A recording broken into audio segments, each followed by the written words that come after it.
Welcome, welcome. Now, the story goes here that James has vanished, and therefore I will have to conduct the kangaroo section of the lecture myself. So, what I need you to do is pretend that James is across the screen from me, or across the astral audio space if you're listening on the podcast. And what we're engaging here is he's just being silent. He laughs. He's so stunned that he goes quiet. So, what happens first is I say, James, have you heard what's going on with the royal family? And he says, what? I'm like, well, have you seen the way all these all these British television shows they are changing the actors in a quite interesting way. Well, I saw this new rendition of The Tudors that he might find interesting. But nonetheless, that's very immature. I think a more interesting one though is this old story about Galileo. So I think you might have heard, this is a bit of a history lesson. I'm not like a piss taker or anything. Galileo was presented his telescope to the pulpits of the time, the papacy, and he said, "Look out there, and you will see the stars. You will see the moon. Look out at the moon." And they were like, "No, no, no, no. We're not going to look out at it. We're not going to look out of it because it's dangerous. It's like staring at a demon." So they said, "No, we will not." And Galileo was very sad, but eventually he got one of his friends to look out, and he checked up and he looked at the moon. He saw this. He saw this very interesting picture up in the moon, and it was almost like a prophecy, because you don't know the moon and the stars and Aion and all that shit, like, astrology and all that nonsense. And this very interesting prophecy just appeared right before his eyes, and he wrote it down. And I can't believe no one is talking about this, because this prophecy is guaranteed. Like, I think it's definitely, if it was this clear on that day, it's definitely coming through. It's definitely coming through. And this is what happened. This is what he saw. So yes, people. I hope you enjoyed that, and yes, we will tear into James's section now. He will not be live with us, but I will be at the end to do questions. Let's get into Aion. Talk to you later, people. Top of the morning to you now, laddies. Welcome back. My name is Stephen Fox. I'm sorry about the no live today, lads. I decided to go take a whole bunch of Guinness intravenously because I'm taking my Irishness to the next level today. I'm a very funny man, as you can tell. Welcome back, everybody. We are recording our parts for this very final Aion lecture separately, as my internet is terrible. Satan decided that he was going to come and stop this real truth coming out. It's all part of a deep conspiracy to try and keep the information in this lecture hidden from you, but we're going to deliver it today. Now, quite frankly, when I was first reading this very final chapter of Aion, I was thinking to myself, like, this doesn't make too much sense. Like, it's really dense and really difficult, but at the same time, I thought he was just repeating what he was saying before. But turns out that couldn't be farther from the truth. Like, he almost puts an entire book into this final chapter. It's unbelievable. Like, you can think about this almost like a grand theory of everything, I suppose, where, characters like Einstein or Newton, they would take atoms or whatever makes up the material world, and they take the movement of the stars and energy and gravity, and then they would link the two of them together with maths and a grand theory. Jung does a very similar thing, including using maths, which is so dense, but his unification material is in fact the psyche, which is a word that he coined himself. So it's very, very exciting. I'm very excited to give this to you. I have to preface as well, none of this is my ideas. Like, I'm not taking credit for any of this whatsoever. This comes from Carl Jung, and this comes from Edward Edinger. And the very last bit I'm going to talk about is what's going to come in the new Aion. So without any further ado, let's get into this thing. So you've got a nice picture on the screen here of space-time, or the best representation I can bring up of space-time. And that's because this is what all this comes down to. Now, we've covered so far the 2,000-year Aion of Pisces, and what you can think about that essentially is a journey through time and a journey through space at the same time. So obviously we've gone from the year 7 BC or 4 BC, when Christ was born, when that energy began to gather, when we changed aeons, all the way through to the present day. It's like the cosmic clock has been ticking along, and our movement through the Aion of Pisces has been the biomarker of that, if you like. But there's also a journey through space at the same time, because what's happening is happening through your psyche. And you can imagine that if you start with your ego and then you go further into the unconscious, it's almost like a journey through space as we get closer to the self and as the self changes. So space-time itself is a relative changing phenomenon with the psyche as a constant observer. Now, the psyche itself is changing over the course of the Aion, but it's a constant observer. Space-time is sort of doing its thing outside of it, which is a really astounding idea. So, to give you an example of what I mean, on the screen you've got a scientific diagram you might find in, like, I don't know, when you're 14 in high school, whatever you Americans have. And so you've got an object here, so in this case a candle, and you've got an eye on the other side of the screen. And what this represents essentially is how you're able to see the object. And that looks pretty standard. We all know, I presume we all know anyway, right? But it gets quite boring when you study it in school, that light comes in and hits the object, and then the light bounces off the object, enters your eye, and that allows you to see. And that's a very simple mechanism. However, we're missing something. And that something, it was actually came up by Immanuel Kant, as much as how his works are really quite boring and dense. He came up with a really cool idea, which was this a priori interpretive structure. And it sounds really boring, but what this means is what happens outside of your senses, outside of your psyche, we'll put it in Jungian terms, is not the same thing as how you interpret it. So to demonstrate that, we start off with an object, and it just exists in the material world. It's doing its object thing. And then light comes in and hits it, or light comes out from the fire at the top, and it then begins to travel towards your eye. So what you could say, and this is a perfectly valid thing to say, is the object, or the information encoded within the object which makes it as such, is turned into a different type of energy. It's abstracted. So you go from object to the light. And that light contains all the information that was once contained in the object, just at a different level of abstraction.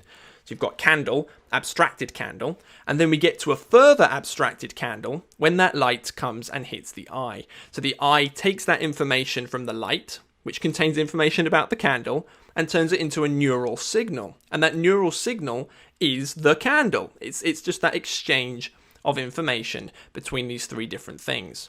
So when you see the candle, you're not actually seeing the candle. You're seeing an abstracted candle. And as such, that's not actually the real candle. And basically, I'm bringing this up to demonstrate that what you see in the material world and what you have in the, we'll say, spiritual psychic world, something like that, they're the same thing, but at different levels of abstraction. And that's actually a really, really astounding idea. Now, there's another weird idea I'd like to point out. So, when you look up at the night sky and you see stars, something Neil deGrasse Tyson likes to say an awful lot, what you see happening is the light you're looking at has been traveling for millions of years, traveling a light year to get to you, right? Because it's traveling at the speed of light. So you're looking back into the past when you look up at the zodiac signs, for example, which is a very cool idea. It's something which keeps you spiritual and grounded in the world. I'm looking back into the past. But there's a little known fact about that, which is, and we have no idea how this works, it's really cool. The light would not have left the star if your eye wasn't there to see it. And that's what the fuck does that mean? That doesn't make any sense. And there's a reason for this. As you travel at the speed of light, or as you get closer to traveling at the speed of light, the universe begins to compress. So the faster you travel, the more compressed space becomes. Until when you travel at the speed of light, space and time stop. They reach a singularity. So like at the point of the Big Bang, they say nothing happened before the Big Bang because that was a unification of space-time at its smallest possible point. And so that's a very strange idea, which means that the light, from the perspective of the photon itself, is not actually traveling anywhere. It's remaining static. It's only from us, because we're not traveling at the speed of light, that we're able to perceive space. But from the light's perspective, there is no space, there is no distance, there is no time.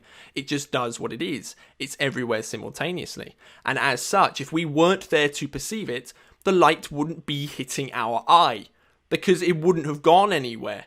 That is instantaneous for the star. So, funky idea, but this does come back to Carl Jung. So our psyche itself makes up a core component of the universe, essentially, which everything revolves around from our particular point of view.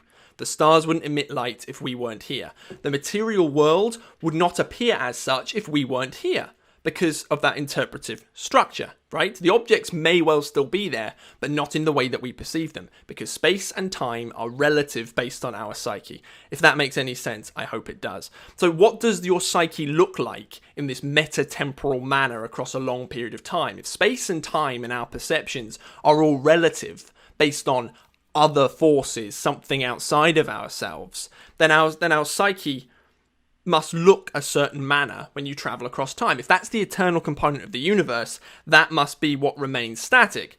And this is what it looks like. And I really like this picture.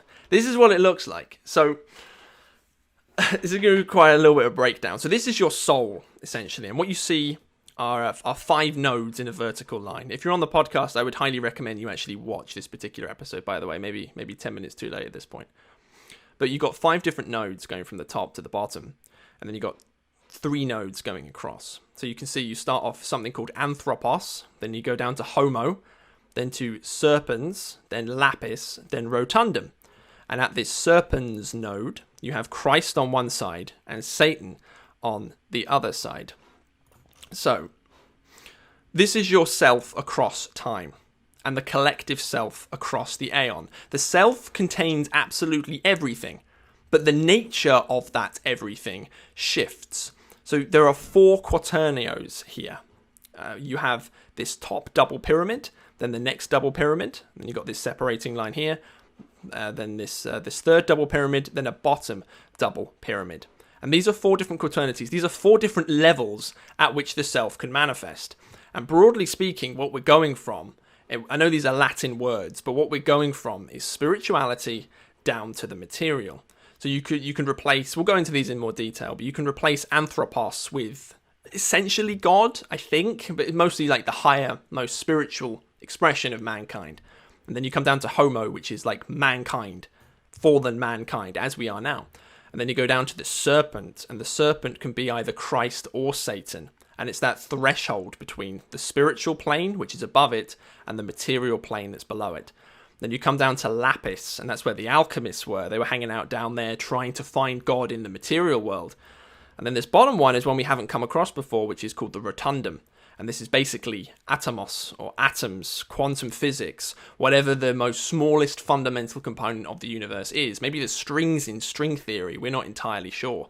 So we're going from one abstraction down to another. And what you'll see is all of these nodes are actually exactly the same thing, but like in that picture of light, different levels of energetic abstraction. Which is an absolutely terrifying idea, and it's very, very, I guess, difficult to wrap your head around. This took me literally like hours and hours and hours, and I still only like 50% get it, because when it comes to Carl Jung, it's like, do you get it? Probably not. It's like, Jesus Christ. So if we take this middle node for a second before we go into final detail, this is where Christ and Satan live, and they're wrestling for your soul. This is like the highest tension point in your soul. And of course, spiritual above and material below. So when Christ was crucified, there's a legend that he was crucified between 2 thieves, a good thief and a bad thief. And one of the thieves was repentant, and Christ said, "You'll be with me in paradise, my dear boyo." And so he went up to heaven when he died, so the legend says. And then the other thief cursed Christ. He was like, you're a piece of shit, basically. And Christ was like, well, you're fucked. And so he went down to hell when he died. So, and what this means is you have Christ here sitting in the center of the human soul across time. And one half of his energy goes up to heaven, up to the spiritual plane, and the other half of his energy goes down to hell, down into the fallen world. Of course, the Gnostics thought that the fallen world was hell, and that's how the Gnostics dream-read that particular story. So there's a tension point where half of us is going up and half of us is going down, and Christ marks that midpoint because he was both man and God at the same time. He was both spiritual and material incarnate, and as such, he acts as that magnet through which we can align ourselves along this central axis. So this central axis is what keeps us as close to God as possible. And of course, in this top quaternio up here, we were focused very much on God, for example. And then in the third one, just as a random example, we were focused on the lapis philosorium, which was to bring us closer to God, but in the material world. That's the idea. The magnet would keep you aligned along this axis. And you might say that Saint Joachim of Fiore, who we mentioned before, his particular magnet was the Holy Ghost. So allowing the Holy Ghost to come and reveal the eternal truth of the gospel, we'll say to you, keeps you lined along this axis. So this is probably quite difficult to wrap your head around. It is, trust me. But we'll go on to this in further detail in just 1 second. So this is what happened over the course of the Aeon of Pisces. This is what happened to yourself. So we started off in this top double pyramid for the first 500 years. Then the second 500 years, we moved down to this one. Third 500 years, so the alchemists, we moved down to this one. And then in the last 500 years, which is where we're at the end point now, we were in this bottom one here. And this process is also mirrored in individuation. You're moving from unconscious, which is at the top, down to conscious at the bottom, from spiritual down to material. And in a process of moving down, like we have in the Aion, we've slowly been moving towards consciousness. And in order to stay aligned on the axis, we have to make the unconscious conscious, so that we keep ourselves on the, as Jesus said, straight and narrow. So this is the first of those 4 quaternios, and we've got this nice spiritual Jesus holding the lamb here, and this is called the Anthropos quaternio, and it corresponds to the first 500 years after Christ. The end point is probably Saint Benedict. That's what Saint Joachim thought, and that's what those previous prophecies we mentioned on this lecture is pointing to, about the year 530 AD. That's when we came out of this. But this is probably the most confusing one to understand, because we have at the top Anthropos, which is the higher Adam, the most spiritual man you can get. Essentially replace that with God, more or less. It's not quite right. It's like the spiritual component of God. And then what happens is that gets split into 4 different components. And those 4 components, Jung's used an example of a Gnostic marriage quaternio, so a particular Gnostic dream which represents this, and it's split into Moses, who was this? Moses, his father-in-law Jethro, Moses' sister Miriam, and Moses' wife Zipporah. So essentially you've got 2 things stacked on top of each other here. So if you take, for example, man down the bottom, which is us, we have a masculine and a feminine dynamic to us. We've talked about anima and animus before. And so the man's logos component, his culture hero, his father, his best version of himself, put it in Elliot Hulse terms, that would be Moses. We would resonate with Moses. He'd be our hero. But then he would also have an anima, which would be Moses's what would you say, mythological wife, the one who he has a royal union with. So you've got man's animus and man's anima. Now, for a man in particular, it wouldn't be his animus, of course. They don't have that. That would just be his higher conception, his wise old man, if you like, the best one he could possibly be. But that doesn't work. That's not a quaternio. And anything which is just a pair of opposites doesn't work. It's an imbalanced shape. It can't work. It needs to have an opposite to it. So what Jung did is he took Moses as the starting point. And he said, okay, so Moses here. Moses also has an anima and an animus. So just like Moses and Zipporah were our higher royal pair, Moses also has a higher royal pair. And the same with Zipporah. And the way that this works as a royal pair, it's not arbitrary, it's because of an incest motif between, this might be wrong, it might be Jethro and Miriam. I think that's the incest motif. And these incest motifs would form quaternios across cultures, and they would represent figures of the self. Now, that's not, before you call Jung a degenerate, he's not defending go and have sex with your sister. He's saying it forms a mythological motif. And that might actually be why we have things like cross-cousin marriage. It's a way of retaining the wholeness, something like that. So Moses has his own higher conception, his father-in-law, and then his sister here, who was married to his father-in-law. They were the ones above him. And so this then forms within man this nice quaternio structure, which separates us from the highest possible conception. So you take the highest conception of us and you split it into its different components, which essentially is the logos and the eros components of mankind, his anima and his animus energy split into 4, because that's how the psyche works. And that's all rests within us. So anthropos and us are the same thing. It's just the anthropos is the unconscious version, and then we become conscious of all this, which exists within man. And it has to be, because all of this exists within us as a psyche. They're not a separate component, they exist within us, right? So I hope that made at least some kind of sense. And then an example of imagery to go along with this is Dante's Divine Rose. So for each level of the self, you have different images associated with it. And in any individual at any given time, in any dream, you swap between them. And there's always a set type of imagery which goes along with it. So for Dante, he was a very spiritual man, and he was very firmly locked into this anthropos quaternio. And this is an example of the heavenly rose, which comes from Paradiso, from his beautiful Divine Comedy. Let me just check something there. So this comes from his Divine Comedy. And this is the illustration by Gustave Doré, who was he was one of the best, what would you say, like woodwork artists from the 1800s. And if you can see, it looks like a very similar shape like we've seen before. It's a mandala shape, but it's made up by angels, and at the center there's a promise of something more. And this would be an example of a symbolism associated in the dreams of somebody whose self is manifesting at that anthropos spiritual part of things, which would be most common in the first 500 years after Jesus Christ. So this is the second of the quaternios, the second double pyramid where we move down that schema. And this is called the shadow quaternity. And the human self changed from the first quaternio, the anthropos, into the shadow quaternio between the years 500 and 1000 AD. And what this represents is not the material world, like you might think. This represents the darker side of mankind, so it's more carnal aspects. And you can see the characters are actually exactly the same. You've got Moses. He, instead of marrying to, who was it? Whoever his wife was at the time. I can't remember this. Zipporah, that was it. He's now married to this Ethiopian woman who may be the same thing as Zipporah. But the way that this particular legend is told is the Ethiopian woman marrying Moses is not quite so good. There's problems associated with it. And Miriam also has some darker aspects to her. And Jethro also has some darker aspects to him. So just as man looks up and he sees all his culture heroes, as you would do as a child, you look up at your parents and you go, they're amazing. Slowly, as you become more conscious over the course of your life, you start looking down-ish, and you see down below you the darker sides of those characters. And that's all quite an unfortunate thing to do. You realise your father is not Achilles or Odysseus. In fact, he also has problems. He has sex with your mother fairly frequently. He might have erectile dysfunction, for example. That's not so good. He loses his temper. He's not the perfect man you think he is. And so suddenly man's focus shifts from God and starts going, weird kind of shit. There are real dark aspects to us. There's an evil component to us. What's going on here?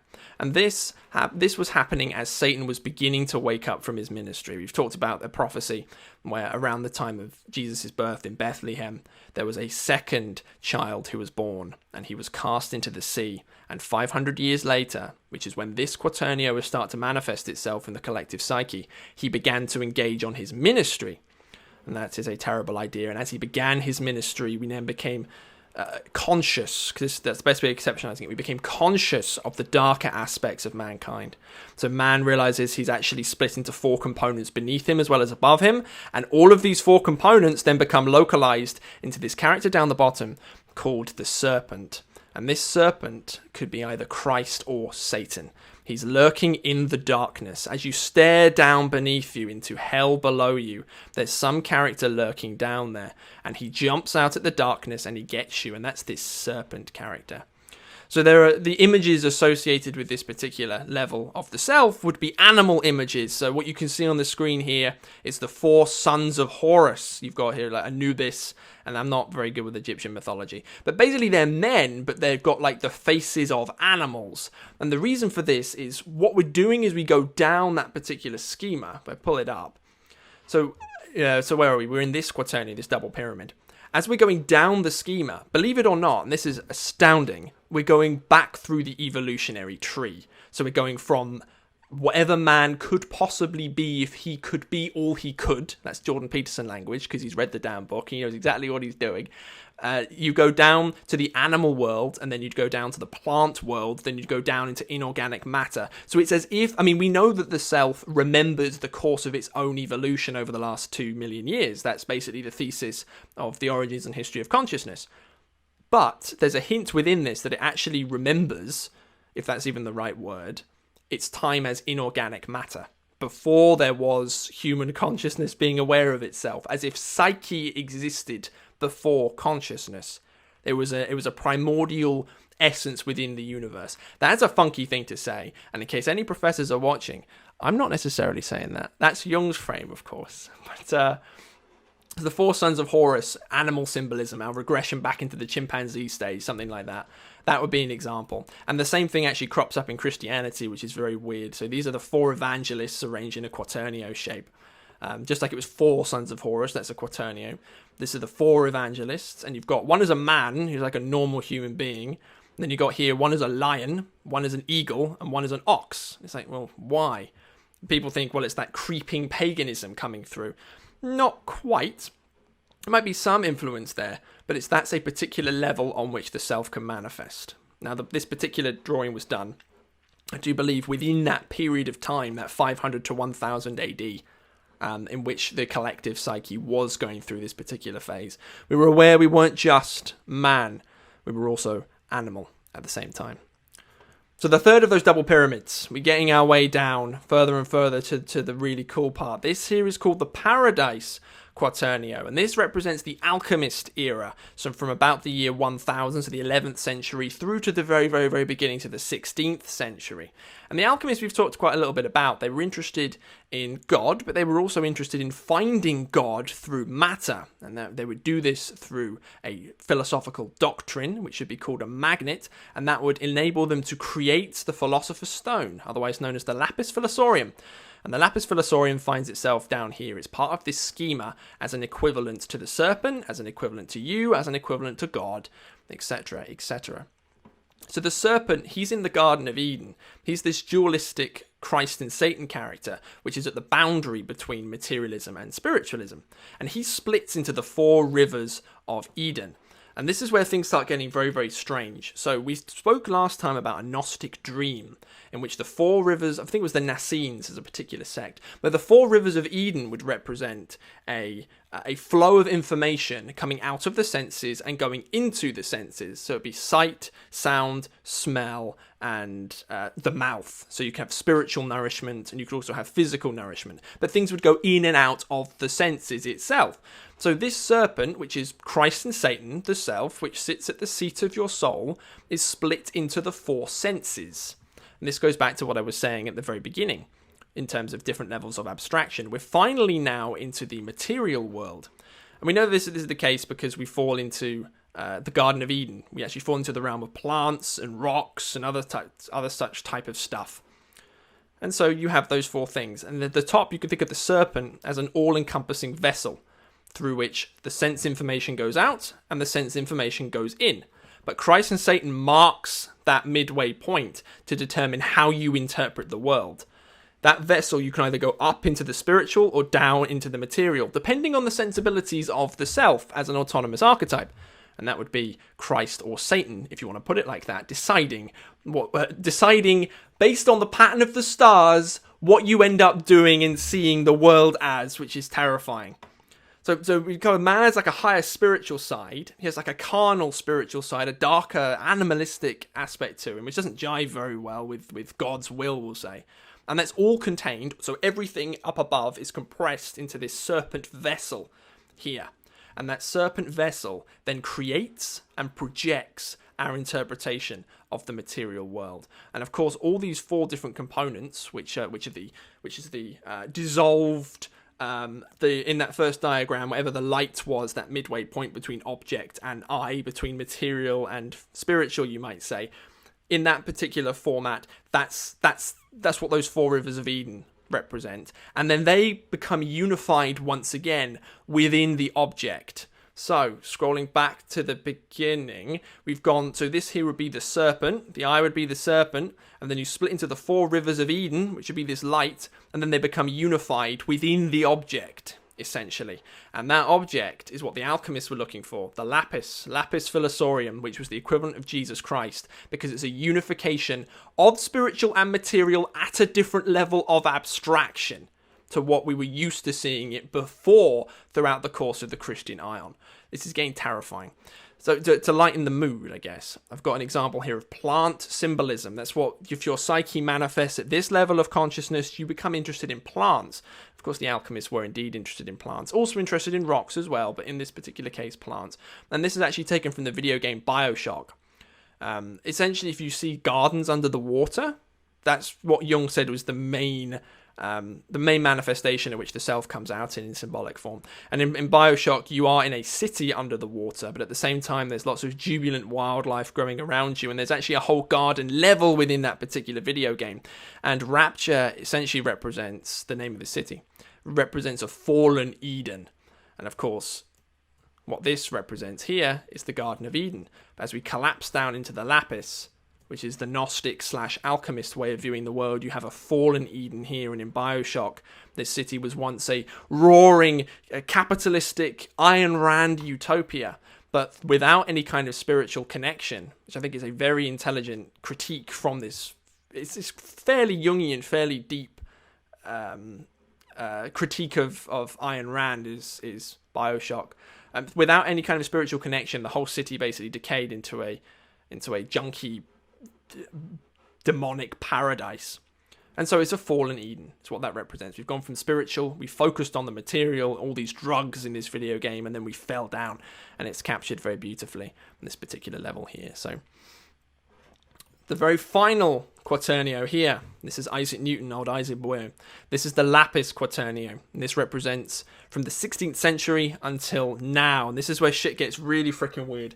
So the prima materia, which is the lapis, that is just another way the alchemists called it. How would you say? You've got atoms, which we observe in the fallen world, but the lapis was one level of abstraction above from that. It was the all-encompassing world material which would unify everything. It doesn't exist in the fallen world. It was just another level of abstraction. That then divides into 4 elements. So we now go to air, fire, water, and earth. And this is what the alchemists, when they were coming up with their phlogiston theory, for example, which is basically that fire had its own particular form of substrate and matter that would enable it to go and ignite and carry out its fiery things. You divide into 4 specific elements which make that up. There are 4 particular components. And as we became conscious of the world around us, this is how we saw the world. In fact, this is also how the Greeks used to see the world as well. Air, fire, water, earth. It's what we're all made of, right? So this original unity was separated, or separatio in alchemical language, split into all of its components because they make up the lapis.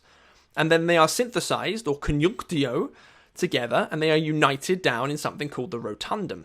So what we're actually doing, this is really weird, we're going from an all-encompassing world material down into these 4 elements, but these 4 elements are actually a unification of energy and matter together, because air, fire, water, earth, there's energy and matter present within them, right? Otherwise they wouldn't be air, fire, water, and earth, they'd be something else.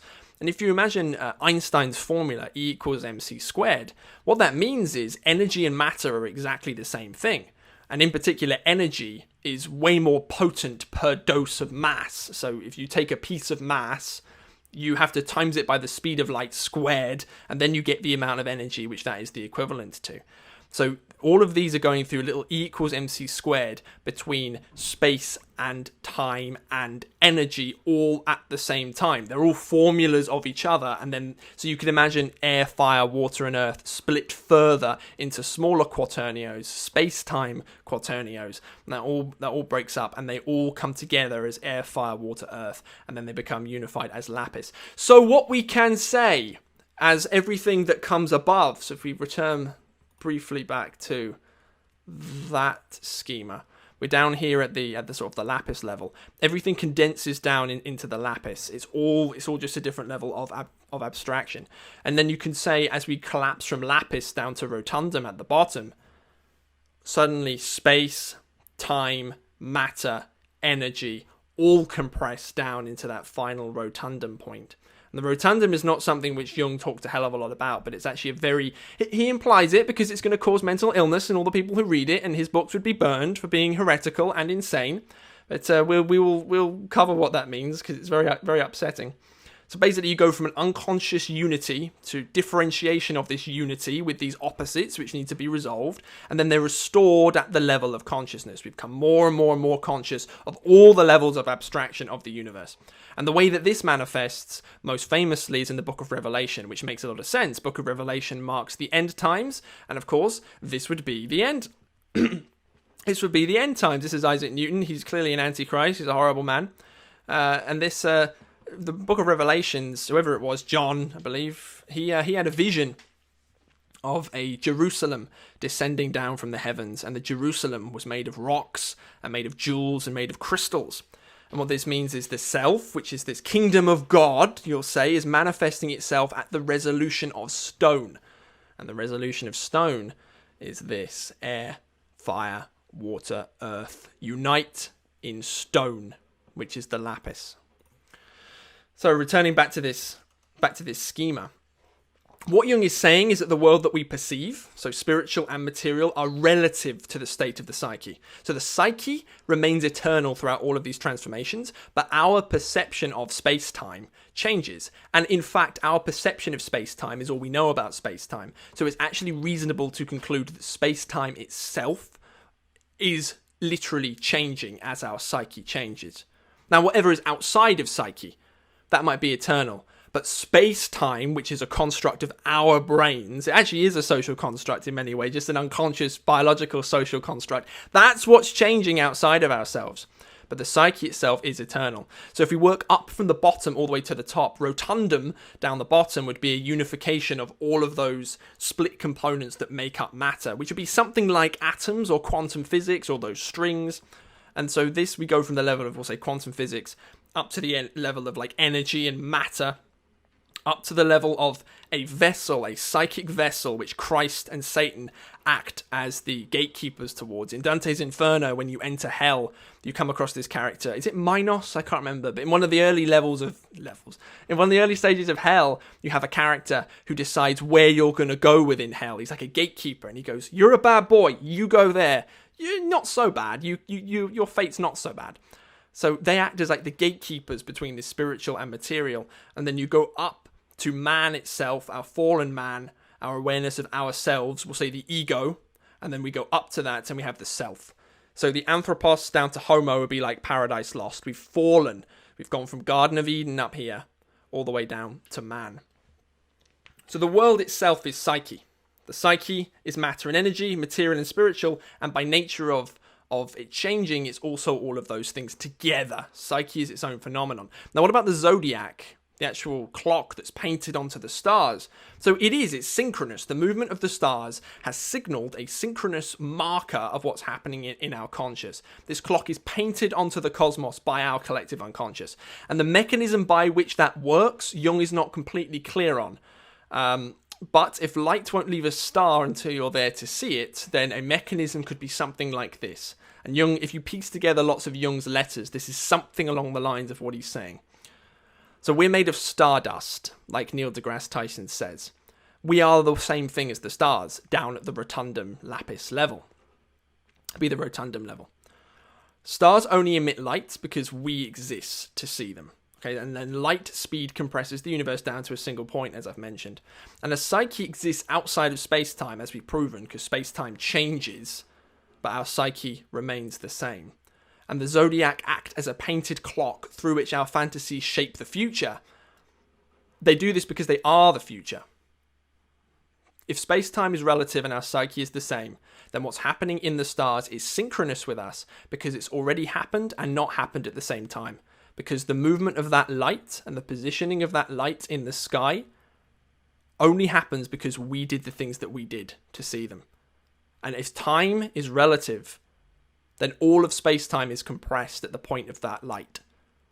Which means that the stars are moving because we're making our choices. And we can see into the future and see into the past. They're a projection of our fantasies because our fantasies shaped what they are. That's all I'm going to say on that because that actually drove me slightly mad yesterday if I'm going to say anything more. But that's essentially what Jung is saying, and that's essentially how synchronicity is going to work. It works down at the level of space-time. So where we like to think that there is only space and time, Jung likes to think there is space and time and synchronicity. And that synchronicity is what links the psyche to space and time. So, getting close to the end now. This is the exact same schema, but what I've done is taken the bottom of it, the rotundum, and wrapping it round to the anthropos. So up it goes. So you end up with anthropos and rotundum being the same node. And then you've got these 4 double pyramids here, with serpens as that point of contention between them, with homo moving down and lapis moving up. So we're completing a rotation of this whole thing, this whole self series, I guess, over the course of the Christian Aion. And this, of course, is the Ouroboros symbol, the God symbol, which we spoke about briefly last time. This is a unification of ego and self, essentially. So we start off where ego and self are the same thing. Material and spiritual are together. And they have to be, because psyche has not yet become conscious of material or conscious of spiritual. Because it's that action of consciousness which shapes what material and spiritual is. It exists in this beautiful bliss, eternal state. And it's eternal because there is no time. Because we haven't become conscious of time. We just exist. And then what we do is we fell from the self, like that Paradise Lost idea. The ego fell from grace, and then the ego is slowly returning through uncovering the mind of God. It began to make its return. So you can say that Joachim was down here at this midpoint. And then we made our return through trying to find a magnet in the fallen world that would bring us back. We're now conscious of the world. Let's try and pull our way back through our conquest of the fallen world. So a full rotation in this Aion is exactly the same thing as a full rotation over the course of individuation. Because you start from self and you slowly make all of the unconscious conscious until the endpoint of individuation, we don't know. We become one with God. And Jung drops a hint in the book. He says that this implies a transcendent new level of consciousness, which is what the Aion of Aquarius will be all about. So what will that new consciousness look like? Well, Jung actually goes into some maths. I'm not going to go heavily into this. But this shows how they are all equivalent to each other, but yet different. So you've got you've got 4 big letters, A, B, C, D. And A here, for example, is the Anthropos, and then we go down to Shadow, Paradise, Lapis. So those 4 different sections. And you can see that A is being split into its 4 components, and then they're coming together within B. So A equals A, B, C, D, which is the same as B. And B equals B1, A1, D1, C1, which is the same as C. So you can, if you know things about algebra, for example, you can make all of these equivalent values. But what you're seeing is they're all retaining their same information. The core is the same. They're all equivalent. They're just taking on a brand new, different form. And what Jung linked this to, essentially, is quantum physics. So if you imagine what happens in nuclear fission or in the carbon-nitrogen cycle, the core, the subatomic particles remain the same, but the energetic fluff, which gives it its external appearance, its external perception, relationship to the outside world, that's the part that actually changes. So we go once again from unconscious, we become conscious of the spiritual component, like we did, and then we become conscious of the shadow, darker part of man, which we did. We realized we were also animals. We had that darker side. Then we become conscious of the material component of us, which clearly we have, and then we become conscious of something in order to be reunited back with God again. Now, Jung thought that the thing we needed to become conscious of was psyche itself. And in many ways, he's putting himself as the spokesman of the new Aion by saying, what we need to do is realize that matter and spiritualism and materialism are exactly the same thing, different levels of abstraction.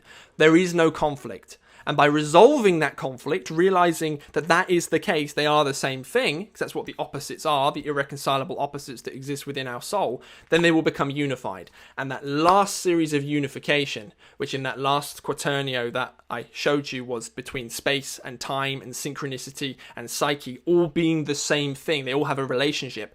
In resolving that, we resolve this final series of opposites which we need to become conscious of, and then we go back to God itself here. So if we don't remain bound to this central axis, then we won't complete a full rotation. And Jung had a very dire warning, and he said, if you don't make the unconscious conscious, then you'll let it rule your life and you will call it destiny. So the way that we avoid allowing the unconscious to remain unconscious, and so we don't become aware of it, so that the stars can control us rather than the other way around, you might say, is to focus on that magnet which will pull you around. The Gnostics had their own ideas, the alchemists had their own magnet. What's common across all of them is that serpent character.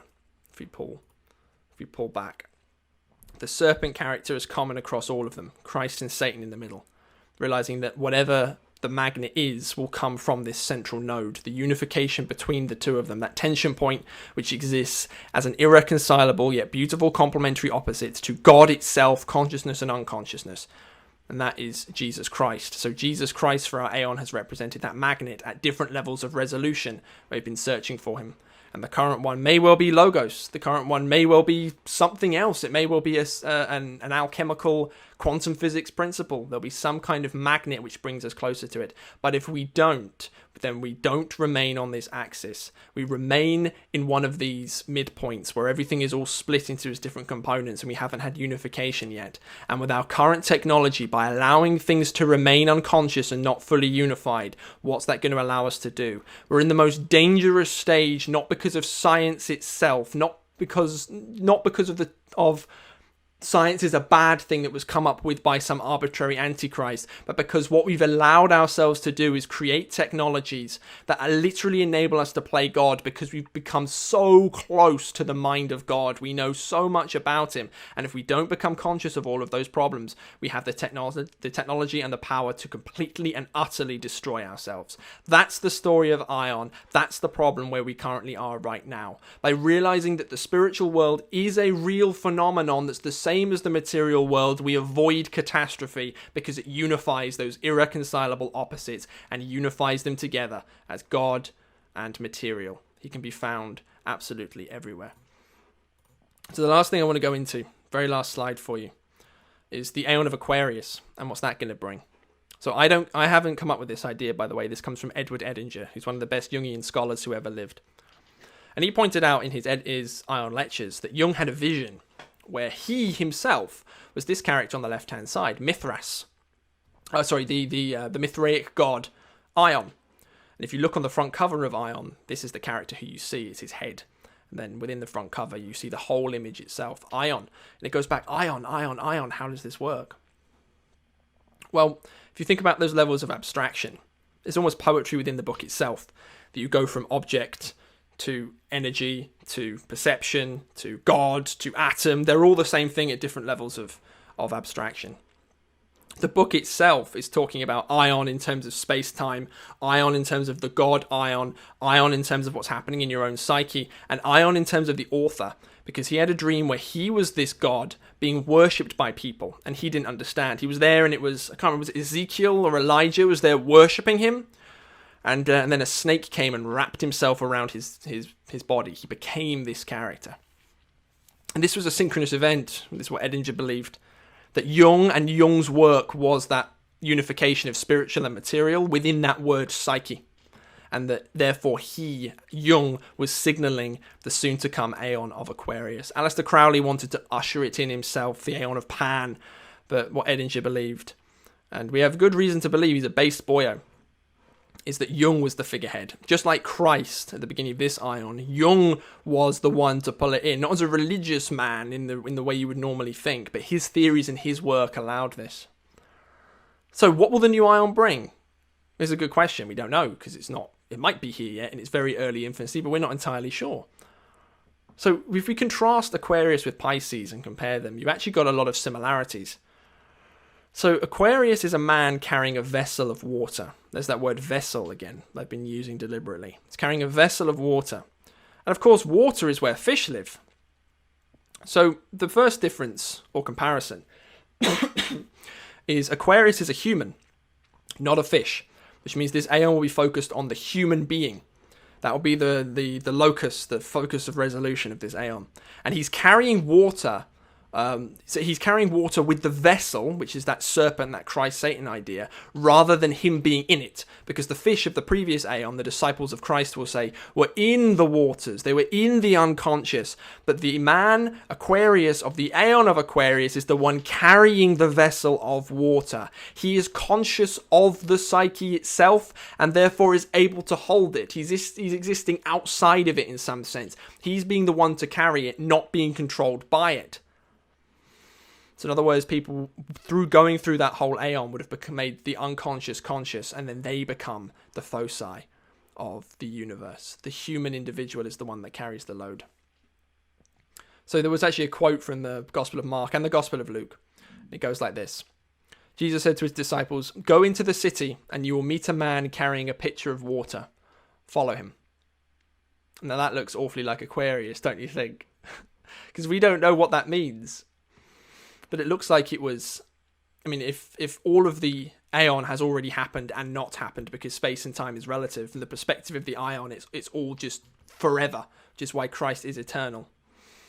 Then Christ was able to predict the coming of the next Aion. And he said to his disciples, who are but little fish, follow this man, chase him. And of course, if they're little fish, they'll be within here. But whoever they're following, whoever comes after them, will be the one to carry the vessel of water. We become conscious of the unconscious. Jung discovered the water that we were swimming in, but now we have to carry it ourselves. We have to become vessels of the Holy Spirit ourselves. Not outsource it to churches and things like that. That's an excuse. We can still go to church, that's fine. But you have to carry it yourself. And this means finding your way back to God if you're going to get to this particular stage of consciousness through the power of that magnet, that alchemical magnet, in whatever updated form that it may come. So you might say, over the course of Aion, we realized that our destiny is written into the stars, but it's up to us to make that destiny a good one. Bio alert. Let us continue this odyssey into what James has just presented and go deeper and more ruish into the dynamics of the self. So Jung in this chapter begins off with a statement from Clement of Alexandria. And Clement, great name, says, "It is the greatest of all disciplines to know oneself, for when a man knows himself, he knows God." Now, what does he mean by that? That's a big question. What is he talking about? And this goes to show Jung's whole intention throughout this entire chapter, in my opinion. He's trying to suggest that when you understand what you are and the conflicts inside yourself, you'll begin to see almost the fingerprints of what God is doing in the world. So Jung has this very mystical view that, as we were saying in previous lectures, God is up there at the North Pole and he is manipulating our minds with the magic of magnets or something like that. But the way you can think about it is that through controlling our ideas, this thing that Jung calls the self seems to be steering our history in some sense. The self becomes very Romanesque and evil at the start of the last Aion. And then Christ comes and balances out and makes it too spiritual. And then the progress of this era was almost like our deepest core resonating with a unity. You know, our deepest core breaking up into two tension points and trying to unify again and bring them together. So if you can see that, if you can see these brushstrokes throughout history that God seems to be doing, according to Jung anyway, this is the suggestion that you are watching the man himself act.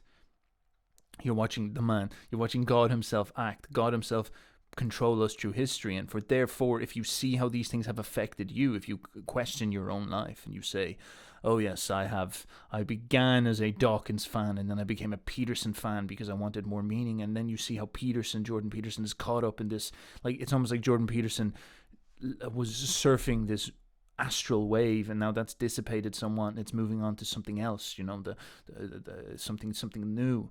And as you see yourself participating in these things and see how they relate to a broader historical narrative, you begin to question, like, are these things getting pushed? And if they are, and if you come to the conclusion that it is the stars or something very far out, very pseudoscientific, you will in essence believe, well, someone's doing this, and that someone is the creator of the world. And so Jung himself had an experience that made him very sensitive to all this content, all this way of seeing the world, and it was the experience of the Red Book. So at one point he was going to sleep at night and he was sticking a gun under his pillow because he was like, if I wake up or if I have some of these crazy visions and I can't get to sleep, there's always a way out. At least I have suicide. As Nietzsche said, blessed is the thought of suicide, because with it one can get through many a long night. And Jung, what happened is he was getting this bursting forth of this content from the unconscious, if you will. He was getting lots of visions and dreams and beautiful pictures, and he stuck them all into the Red Book. And this sets us up with a very important premise that he discusses. He says that in order for him to stamp order on the chaos which was coming out of him, so you can think of the myriad of contents of life. Like, life is just so much stimulus. There's so much stuff going on. It's so chaotic. It's so difficult to figure out. So what you need to do is you need to, impose powerful order upon it. And so what you do when you do that is you use it a quaternity.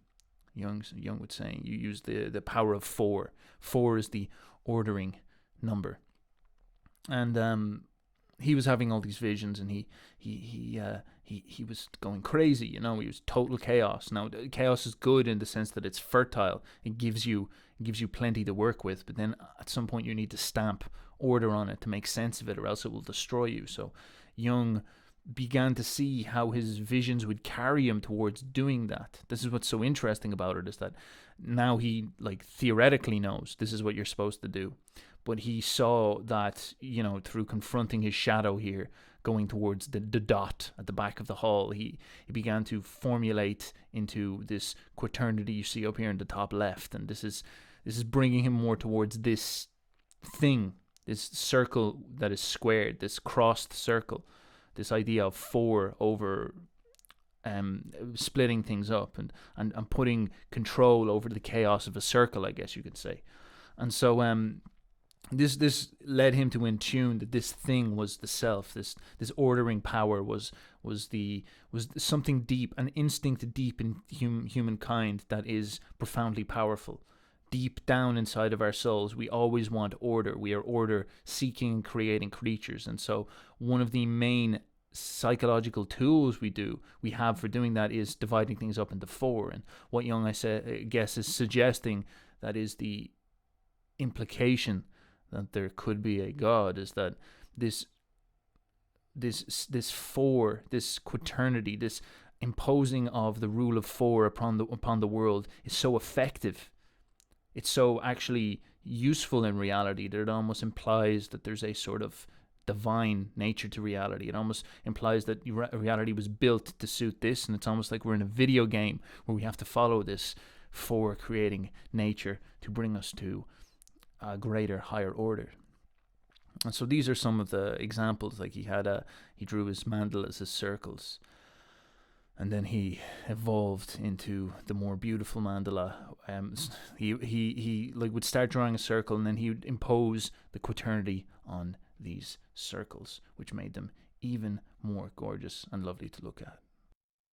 And so this order creating power of quaternities is mimicked in the neurological construction of our brain.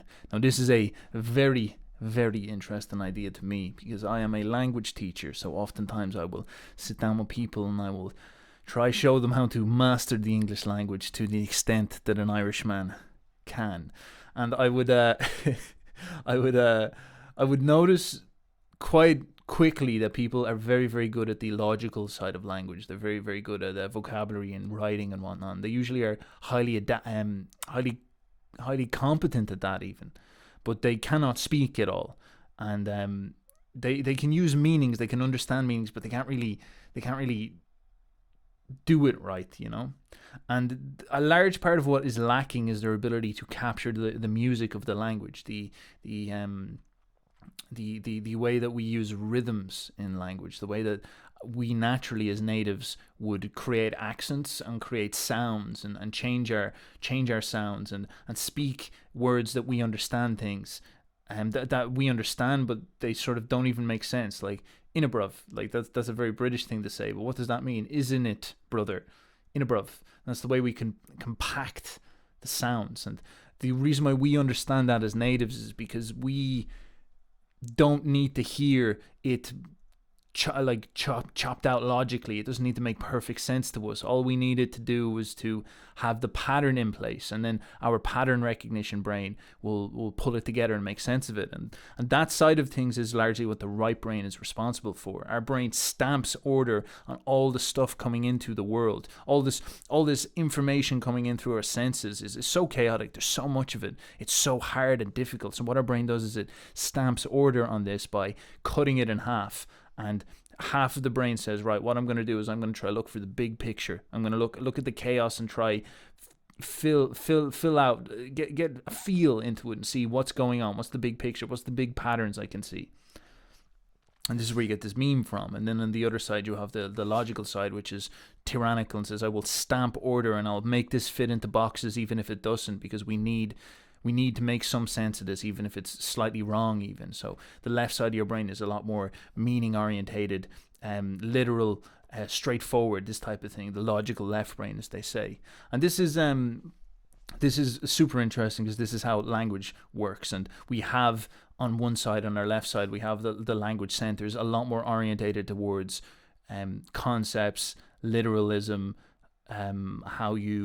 what things mean, whereas on the right side it's a lot more about the music of sounds, rhythm, poetry, as I said, picking up the patterns through alternate means, picking up patterns through understanding the artistic side of language, which is super cool.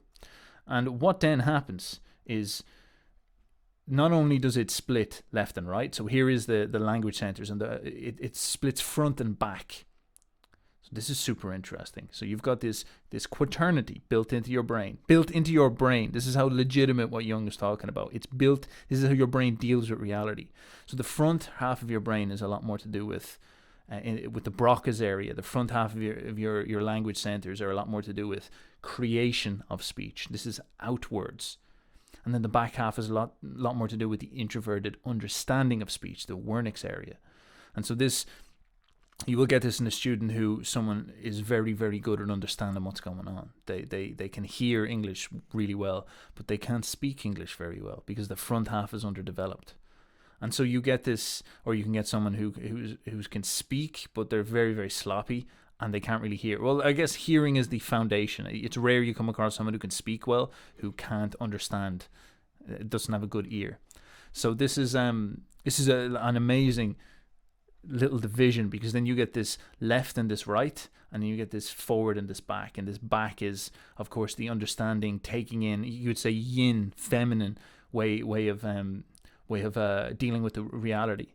And on one hand, you have on the left side, at the back, you will have the interpretation of the literal meanings of things.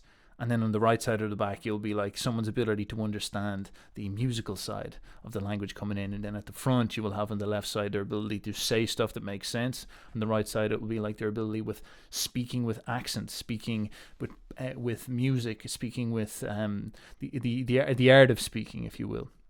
This comes across the entire brain. This is super interesting. All your visual stuff is at the back of your brain. Your eyes get all the information in from the front, and it goes all the way to the very, very back. The very, very back, and that's where it's processed, and then it comes forward, and when it reaches the front, it turns into your thoughts. And so when you dream, it's almost like the dreams are coming from the back and moving towards the front. The dreams are coming from the memories of your visual storage system and moving to the front, where it turns into the meanings or your thoughts, or your what you're thinking in some sense. And so your brain has utilized somewhat of a quaternity in order to deal with reality, to give the massive amount of credence to what Jung is talking about here. And there's many examples of quaternities that we can talk about. Here's another one. This is Jung himself talking about the types of people. You'll have the thinking and the feeling, the intuitives and the sensationals, if you will. And the thinking is, in some sense, mimicking that notion in the brain where you have the more thinking orientated behaviors at the front, and then as you pull back, you get the motor cortex, which is a lot more to do with feely stuff and whatnot. And then you have intuition and sensation, and intuition is more about like feeling ideas, and sensation is more about touch and perceiving and whatnot. So Jung was dealing with all this chaos coming out of his red book, and then dealing with all the chaos of the human personality, and he created this quaternity, which he believes is strong and real. Another quaternity is winter, summer, spring, and autumn. Same idea. You've got this conception of stamping 4 ordered sections onto the year, the circular year, if you will. And interestingly, it's made up of 12 months, which is a quaternity as well. Tree, and tree. And treat. And this is an example of what our brains does. This is an example of a very, very ancient part of our souls that would have done this. So he sees this self, this instinct in us to find order as an ordering tool extraordinaire. And it's a fascinating one for him because, and for all of us, because it seems that even our ancients would do stuff like, create those seasons, create the north, south, east, and west, create the four corners of the earth on the map. Four just shows up everywhere. Four seems to be a very important thing, and as we said, it's even in our brains. And so ourself, this energy, this desire in us to make things make sense, does this somehow through the magic of four and through the magic of the quaternified circle, if you will. And this is a profound idea for him, and he takes this and he starts to run with it to see if we start applying this ordering tool onto, for example, what he considered one of the most sophisticated religious expressions of dreams. Say, for example, the Gnostic dreams or the alchemists, whatever you want. If you start applying this ordering tool on things, does it give you the ability to be predictive about what's going to happen? Because in some sense, the order of forward, back, left, right is mimics the way the shadow works. What will happen is you'll develop a propensity for something. For example, we can even use the language idea again. You can become very, very good at the meanings of words, and then your shadow will form into the artistic side, and that will become more and more and more of a problem until you deal with it. And then at the same time, you can become a very, very competent listener, but then you will still struggle until you learn how to speak and whatnot. And so these things are shadows of each other, and the self is almost always pulling us towards its opposite, so we reach more fullness. And Jung was intuiting that at the end of the game, it's almost like this desire for order was pulling us forward in evolution, because we were always looking for a more sophisticated way of interpreting the world. And so this ordering tool, this desire that was pulling us towards our opposites and our shadows, was in some sense leading the psychological growth of humankind through history, and in some sense leading us. And so we looked at Gnosticism, and he felt this was a very important one because it was dealing with the problem that we are currently dealing with now. It was dealing with the problem of this world and the opposite, the other world.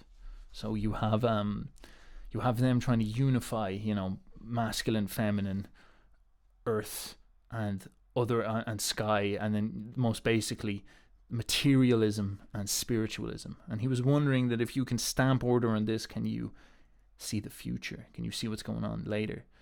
And yes, so he started to impose this law on this. He started to impose this psychological law on this, and seeing what he could come up with. And it became super interesting because he started to develop a consciousness of how our minds grow, how our minds go through things. And he noticed that, and this also comes from his experience of dealing with dreams, he noticed that people who come to him with dreams and start to come into contact with this profound ordering principle, it usually happens late in their 40s, he was saying. They first feel this or experience it as like a stone or an animal, and that brings them towards a geometric figure, a geometric sort of mandala or self or some sort. And then this starts to form into a base camp, if you will, and he calls this a castle. It's like the center of your soul. And this is where this is where everything starts to coagulate around, and then you start to get the creation of a quaternity around this castle, and this is north, south, east, and west. So you start to see yourself, your home base, yourself, your deepest self, your home base as being this centered place that you exist. And the Gnostics, of course, would have seen this as almost like the world. It's like, what type of kingdom are we in? What's going on here? And this would and then of course you apply that quaternity upon it, and then you begin to see yourself as existing on this castle. You see yourself as the king of this castle. You are this present actor in this kingdom, in this world, in this material world, if you will. And so Jung, again running with this, started to see that this idea was balanced by the fact that it always has a shadow. So you have the man. This is the us, the spirit of our soul, and you have his opposite, and this starts to give us a understanding of what's going on in the tension going on inside inside the human soul, that forms this diamond in some sense. So you can see how he's moving from a spot, and it's evolving into like a quaternity, and then it's now evolving into a diamond shape, because he's taking the center point, which is your material soul, your kingdom on earth, and then he's finding a human who lives upon it, establishing this quaternity, and this becomes reality in some sense. You have you caught in the middle, reaching up towards the great and avoiding the shadow down below. And when he was looking through everything the Gnostics were doing, he saw that they were sort of following this architecture, if you will. This is the architecture, I guess, of our emotions, our tensions. We feel stuck in this kingdom, caught between God and Satan, if you want. And no matter where we go, north, south, east, and west, the drama is still the same. So we've got this world of north, south, east, and west, but there's almost like an astral war going on as well. And so he noticed that our this world and this set of problems was divided between two specific worldviews. This is the worldview of the spiritual and the worldview of the material, as the Gnostics were saying. And so he saw our consciousness, what we consider the way we understand reality, depends on where our heads are at in terms of these things.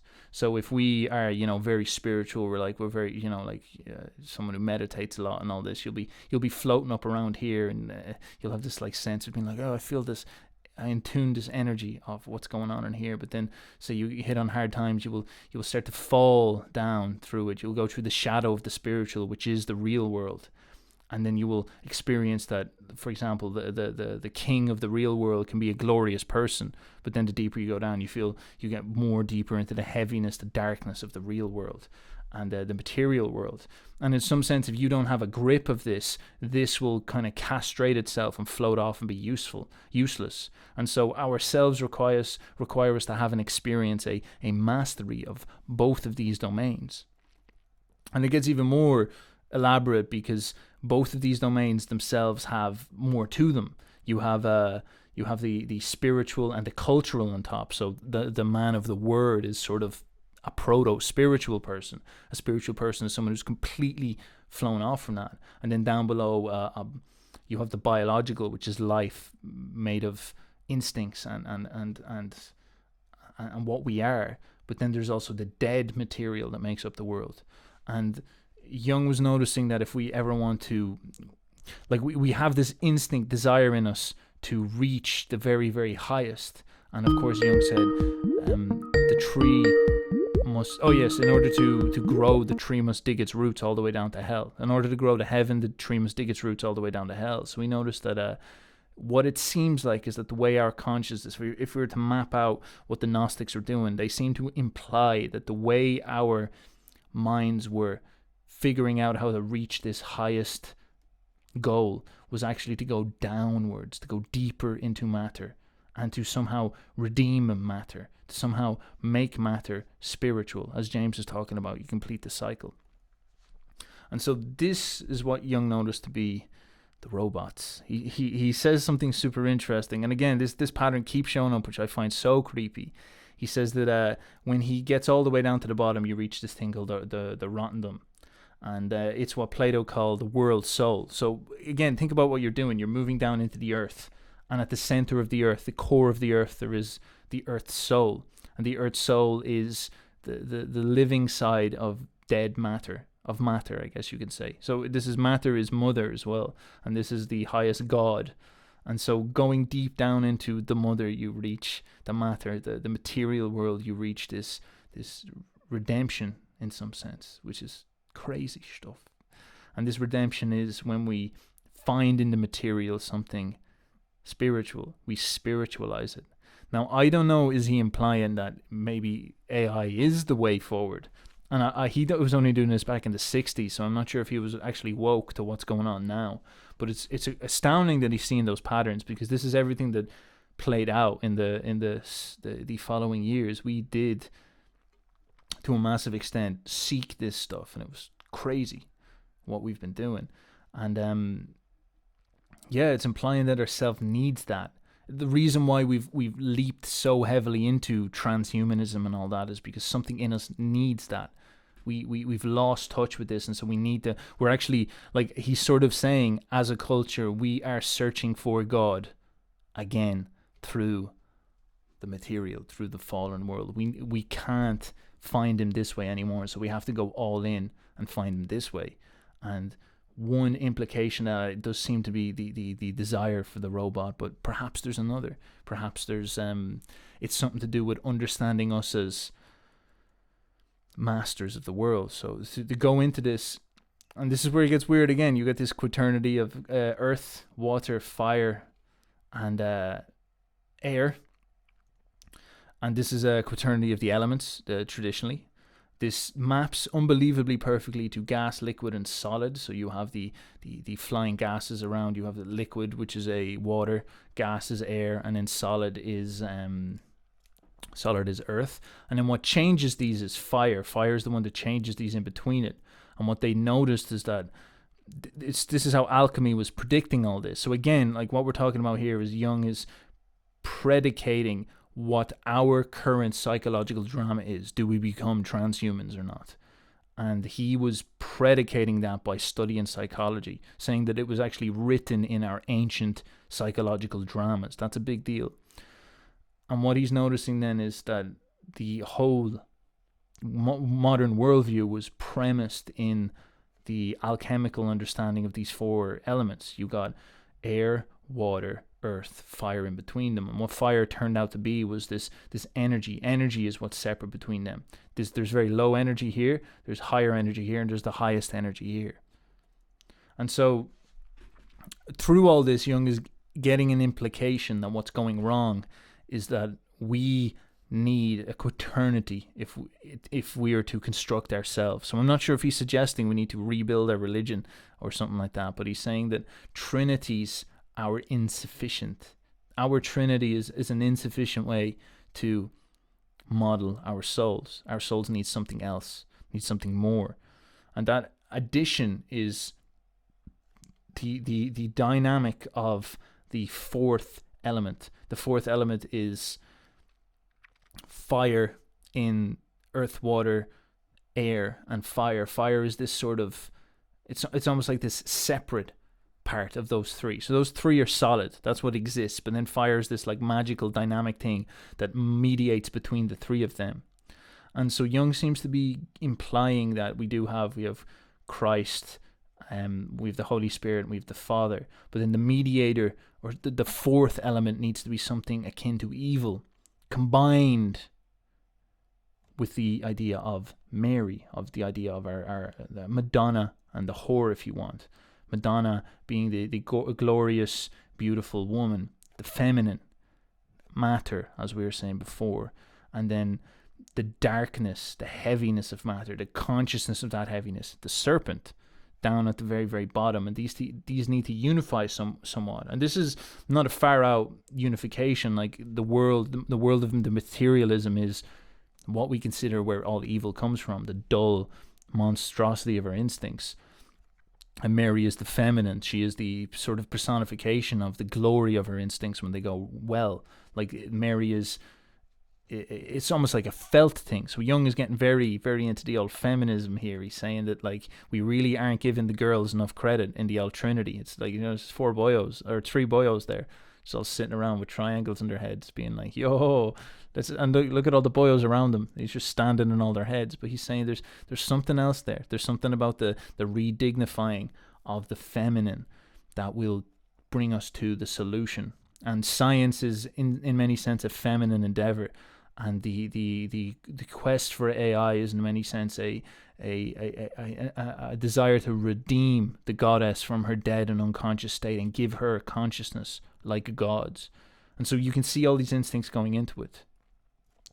And yes, that at last becomes the very, very big question: is what what do we have to become then, if we are to turn our Trinity into a quaternity? What do we have to become? What does this mean?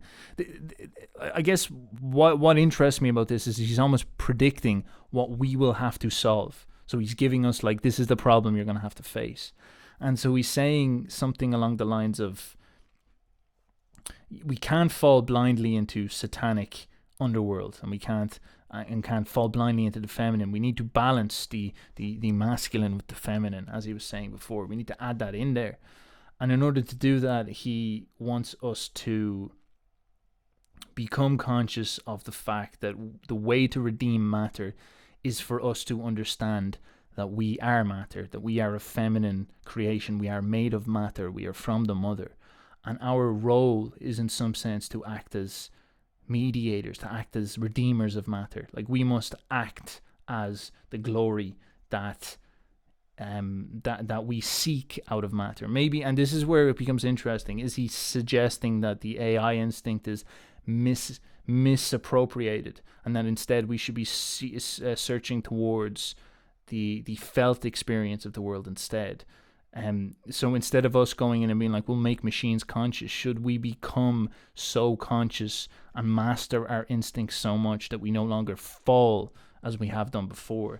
Is it this sort of, we must save ourselves? That's the question I keep seeing. Is he suggesting something like that? And his implication was that Christ came down to show us this is what it's like to be someone who redeems the world, who mediates the world and God. And back then, our consciousness was not prepared to take on that role. But if we are to move forward, we must take on that role and, in essence, become like Christ. We have to start living up to that standard now. Like, before, we could sort of say, all right, he saved us from sin, but now it's a point where we do it wholeheartedly. And we've done it before, but you can see that we've lost it in some sense. Like, we've fell into this. We fell into the world of the feminine and the world of the serpent recently, and we've become pure base instinct. That's become popular, if you want. That's become a dominant cultural trend. And he's saying, man, instincts are important, but the shadow of them is the darkest thing you could ever possibly have. Like, what you need to do is you need to balance them. You need to master the instincts and lift them up and learn how to control the instincts and turn them into something glorious, something powerful. So Jung kind of crosses with Nietzsche there a little bit, and I find this to be his conclusion. I think this is what he's saying, is that we aren't going to save ourselves through anything purely focused on the goddess, anything purely focused on redeeming matter in the terms of the AI. What will happen is it will be a moral problem. I think that's what he's saying. And to make this tactile, we're building these giant internet super powerful machines, like I'm talking to you on it right now. And what will determine whether that turns into a 1984 prison or like the foundation for a global utopia is the people who are coding it, us essentially, our moral choices to construct that machine. It's the same idea with a state. Like, when we're building a state, if we take those bribes, or if we try to write in a way that we can nully around a proper a law or something like that, we're coding into it our immorality. But if we can code into the state machine moral ideals and stick to them, then it will turn into a profound tool for human betterment. And this is the biggest question, is going towards the AI. Like, say we have all these moral biases that are floating around our mind, and we program them into the Terminator, and think of all like the anti human sentiments that are going on right now. We're like, oh, humans are destroying the planet and all that stuff, and the hate that's going towards humanity right now. If we code that into a machine, isn't the machine going to turn around and be like, okay, well, let's kill all humans, and then therefore destroy the world in essence? But say if we can raise our consciousness and program something more soulful into it, would that change what that machine will become? Are we the ones who create the machine? Is the machine that we're talking about creating, is it like the matter we're talking about redeeming? It's redeemed by us, and it's redeemed by way of what we are. And so shouldn't we be as Christ-like as possible? Because that is the problem, and that's hard. That's what's scary about it. To be Christ-like means you have to be moral, means you have to make sacrifices. And it seems like we don't want to do that. It seems like we want to have everything the feminine offers without sacrificing anything the masculine implies. And that is the main conclusion, I find. A very interesting ideal, and looking into the future, it does seem to strike at the core of our moral problems, and I look forward to exploring it more. But I do think there was a mistake in this picture. I'll just correct it there. Yeah, all right. And that is it, people. We're going to take some questions now, so tell me what you thought. Drop us any questions, and it's going to be me because James has vanished, although he may have got it working at this point, so I will talk to you on the other side. Testing. Hello, people. What's up? This should be the Q&A. I need you to give me a bit of a heads up. Tell me what's up. How do I sound? Do I sound fantastic? Do I sound ridiculous? Do I sound horrible? Just testing out a new kit here, so tell us what's up there. And in a bit, I'm going to try get James to pop on in as well. See, can we get that working? That may lag a bit, so bear with us. This is going to be quite technical, quite a lot of tests and whatnot. But if you have questions, I sound good. Fuck yeah. All right, beautiful, beautiful. If you have questions, drop them in the chat there, and I'm just going to give our Jimmy Boyo a quick Skype call, and we'll see will we get him in here. So bear with us for a moment. If this does not work, I will have to continue on my lonesome. Jimothy. You are getting called, Jimothy. Jesus. Hello, sir. Sir, how are you? Lovely background, by the way. Lovely background. Give us a moment now, and I'll try to get you in on this, yoke. Thank you. It's quite nice. All right. Man, I'm not too sure. It doesn't seem like it has an NDI in this yoke. Oh, you're killing me, mate. You're killing me, mate. Jimmy, it ain't looking too good, my man. It ain't looking too good. Okay. In which case, continue with the stream. The stream's most important. Okay. Yeah. All right. Sweet. All right. Sorry, dude. I'll we'll sort it out next time. No, that's grand. Go back to it. Go. People, James was actually in the middle of something very involving his curtains. Let's put it that way. So he couldn't come in. Let's take some questions. What have we got coming up from the start? How we doing, people? What's up? So yes, that was the concluding chapter in Aion. We're going to probably do a conclusion lecture or summary at the end.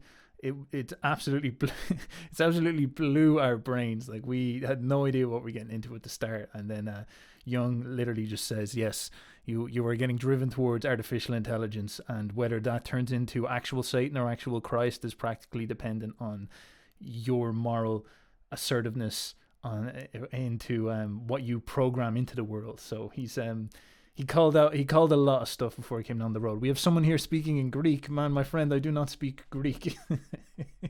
There's a lot of Greek. Is that ancient Greek? I don't know, but that is interesting. I must learn some Greek.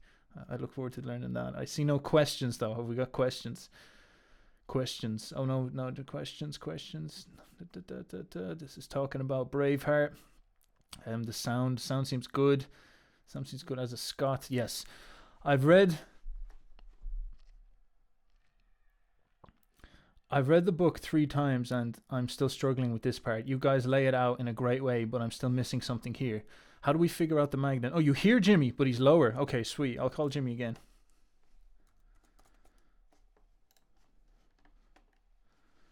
I'll call Jimmy again if you can hear him. I'll just call him. You won't be able to see him though, but I'll give him a shout.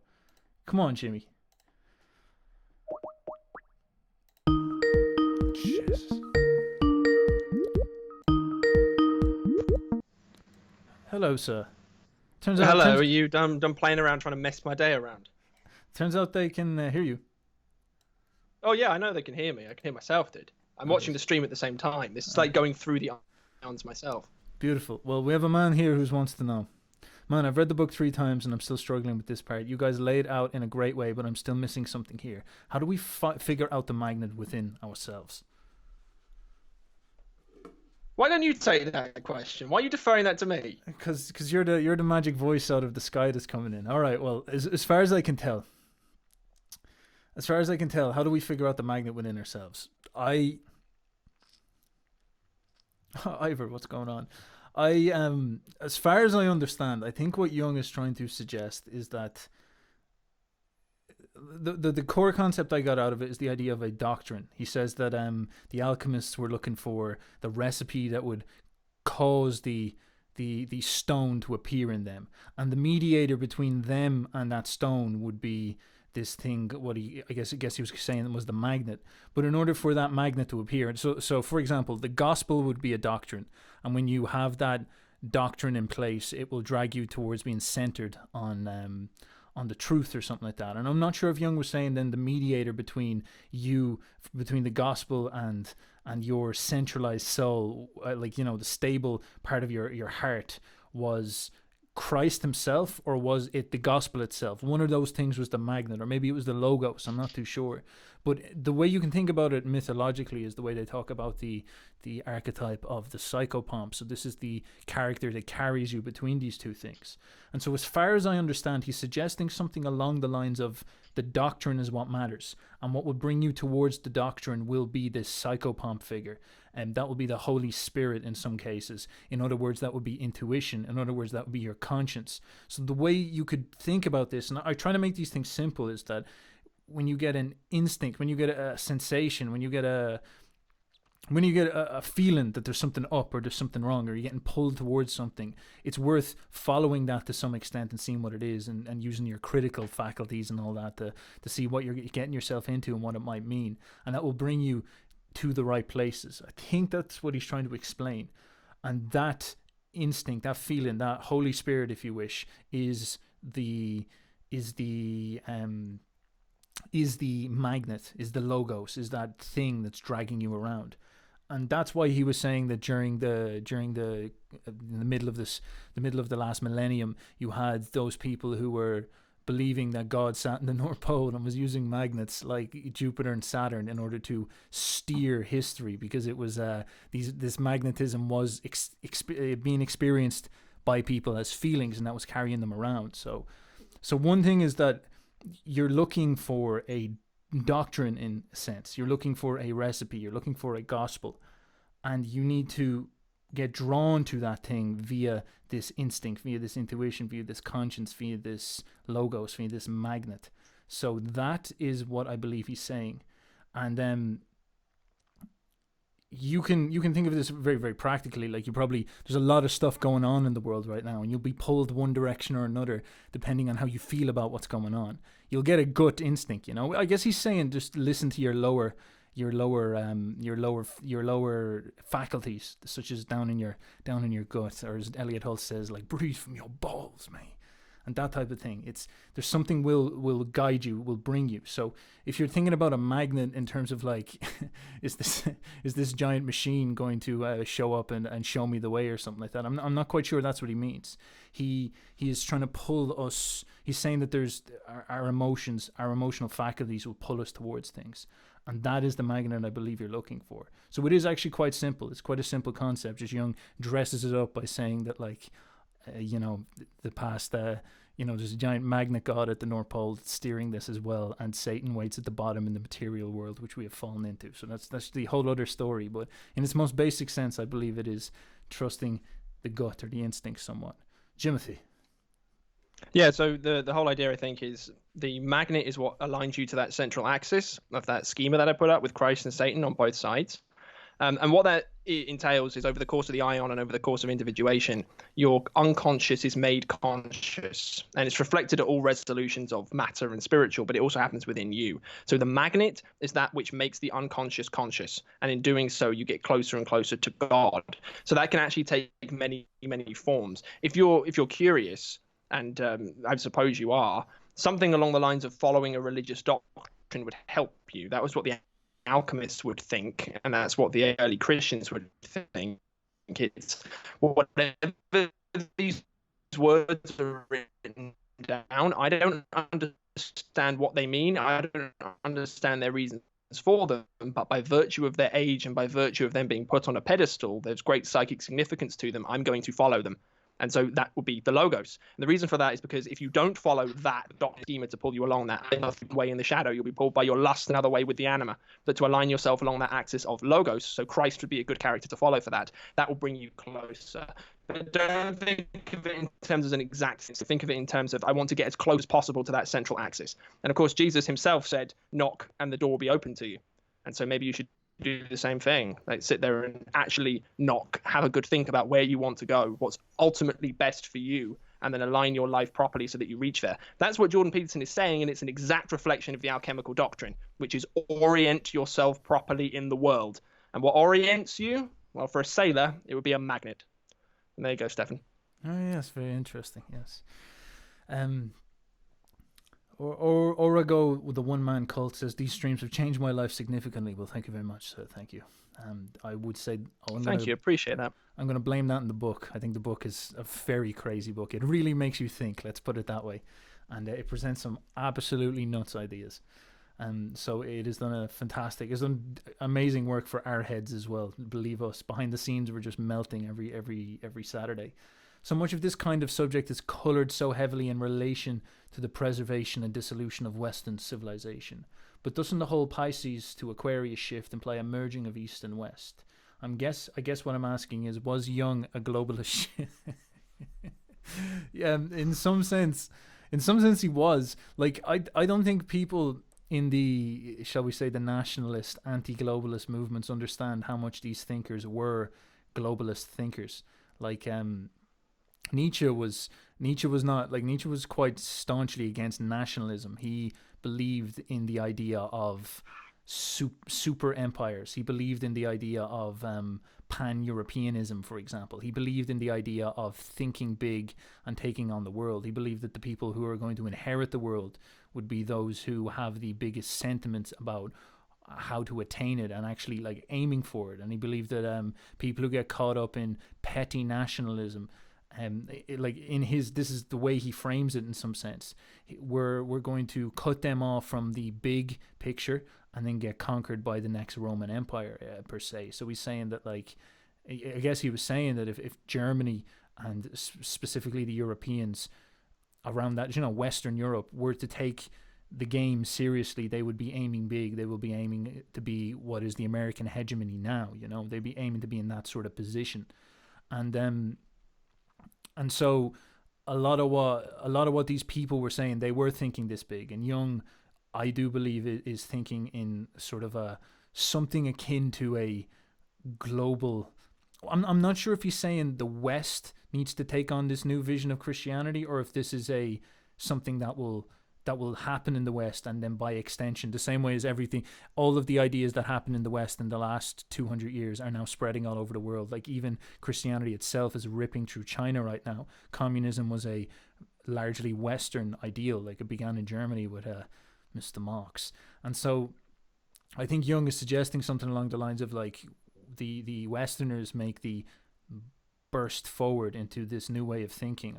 I think he is suggesting something along the lines of like a Christianized technological super world or something like that. It's hard to know exactly what he's saying, because I don't think he's saying anything. He's saying, this is just what I see. This is what you should make of this. Like, look at these interesting patterns. We're sinking down towards the living metal at the bottom of this giant diamond pyramid, and that's going to bring us back to Adam in the center. And so in some sense he is suggesting that yes, they will create a new doctrine, and that will magnetically attract the world and perhaps do something in terms of something globalized. But again, globalization is not necessarily a negative thing if it does. Like, it doesn't. These things are quite neutral. It's more about how they're wielded. That's what I come to understand. So yes, it does imply all that stuff, but I'm not sure how it's supposed to manifest. And these people were thinking in a different way than we are. We're very much caught in what you could call a culture war in some sense. Like, we're very much caught in this idea that whoever's leading the globalist thing is 100% bad, 100%, and nationalism is the only way forward. And these people were saying, no, that things are like they had just a different perspective in this stuff. So it's interesting hearing that. Jimothy, any thoughts, sir? Yeah, I think it's almost like a false frame to fall into globalism versus nationalism because that's a real thing, but at the resolution of politics. At the resolution of the psyche, you don't have globalism and nationalism. You just have the psyche. And Jung's work in particular, most of it was concerned with specifically what he called the Aryan psyche. And he believed that, well, the original conjunction that took place in between Saturn and Jupiter in 7 BC, he said that was signified as being significant for the Israeli people because their star. He applied this specifically to the Aryan unconscious, either because the Aryans and the Israelis are like the same people, we're just not really aware of it, or there's something else going on where it's simply the psychic architecture of Christianity has been overlaid onto us for the past 1500, 2000 years or so, and so that affects us. It's not like us joining with other nations, it's what's happening in our particular soul. That schema I laid out is unraveling in the Aryan because it's Christian soul as we currently see it. And so those are the tensions and all the virtues that go along with it. Interesting, yes. What is the next Aion after the fish and what it brings us? That is Aquarius, and Aquarius is the water bearer. I believe Christ himself has a quote where he says, walk into the castle and look to the man carrying the water, something like that. So even old Big J implies it as well. What it brings, it's related to the myth of Zeus, and as an eagle flying down towards Ganymede, I believe, who was a man climbing up a mountain, a boy climbing up a mountain, and Zeus picks him up and brings him off to Olympus. And it was on one level, it's reminiscent of the pederasty, I believe it's called, where a little kid in ancient Greece would, shall we say, get educated by an older man, and that eventually turned into they would get groomed by an older man in ancient Greece. And it was considered a thing of high status to be one of the boys, one of the boys for a very high status rich man or a politician or something like that. So it grew into that ritual, that behavior, that social institution, if you want. And that's one thing it was representative of, and in some sense it's also representative of a lot more pure and spiritual one, where a man mentors a young man as well. And so it's implying something like God comes down and lifts us up to heaven. That's the only thing I could get off that myth, and why it's tied to Aquarius, which is really weird and interesting. Like, who knows what that means? And considering the way everything's going as well, it's quite creepy. So yeah, that's what it's suggesting. And I've heard a lot of people say stuff like technology, but I don't really know that stuff too well. Any thoughts, Jimothy? Yeah, I mentioned what would happen in the Aion of Aquarius at the end of my section, just really briefly. And we're not entirely sure because it hasn't happened yet. But if you contrast, I'll just go over briefly what I said. If you contrast Pisces with Aquarius, Pisces is in the water and Aquarius is carrying the water. There's a strange parallel that goes from water to water. So whereas where we have been in the last 2,000 years, unconsciousness has been happening to us. So it's remained unconscious. By virtue of moving into the new Aion, if that schema is correct, we as a collective would have made the unconscious conscious through all of those levels, spiritual and material, meaning unconscious no longer happens to us. We happen to the unconscious. We carry it as a load forward. Then again, if you look at Aquarius, it's exactly what Jordan Peterson is saying, pick up your damn load and carry it, which is the same imagery of what Aquarius is doing. So something along those lines. Yes. What is the next Aion after fish? How does Nostradamus match up with Jung on the Antichrist, comparing their ideas on the subject to the Bible or reality? How does Nostradamus match up with Jung on the Antichrist, comparing their ideas on the subject to the Bible or reality? James, do you want to take that one? How do they match up? So Jung's conception of the Antichrist would be well, it depends. They're all basically the same idea. So Jung's idea was the Antichrist was simultaneously evil, is how it would first conceptualize itself in that shadow quaternio, and then it would fall into the material world. Whereas Nostradamus saw the Antichrist as that which would destroy the church. And they're both the same definition, but at different resolutions. Nostradamus's resolution being in that spiritual plane, where it's the Antichrist is usurping the current kingdom. And whereas in Jung's frame, it'd be the exact same thing, but he's swapping schema between good and evil towards spiritual and material. So the same idea, but it's like good and evil are one axis, spiritual and material are another axis, with Christ and Antichrist forming the whole thing. So they're basically the same idea. Yes. Iona Elona, that's a tough name. With AI, humans have created robots more perfect than humans in a material sense. But robots are missing something, a soul. Perhaps the AI magnet will awaken us to this, or question mark. I think, like, I find it. I'm really trying to think through what the transhumanism thing yoke means. I'm really trying to figure that out. I'm really trying to figure out if Jung was saying we should go all in on that, or we have a psychological imbalance to the way we're approaching that. I don't really know. I find it difficult to make it out. So I'm working my way through that. I have plenty of thoughts on them, but I think a very solid thought I articulated at the end of that lecture was there is an onus on us to understand that what we're bringing into being is a creation which we will have to add our morality to. And if our morality is not correct, whatever this thing is will develop into it's going to be a very neutral force. Whatever we put into it, we will get out of it. And to describe this in more tactile sense, it starts with the idea of the state. Like, if you program a state with bad laws, what will happen is those laws will turn the state into a tool of tyranny.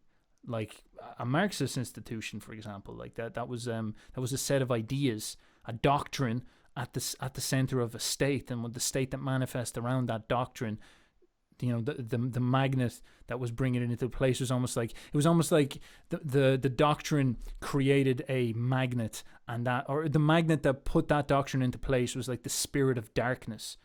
Do you get what I'm trying to say here? So if the gospel was you were brought to the gospel by the spirit of by the Holy Spirit, by the Spirit of Christ, and he was bringing you towards that gospel, that doctrine, which would stabilize you and bring you to a good place, we'll say. The spirit of darkness that was moving across the world caught up Marx and caused Marx to write this evil doctrine, shall we say.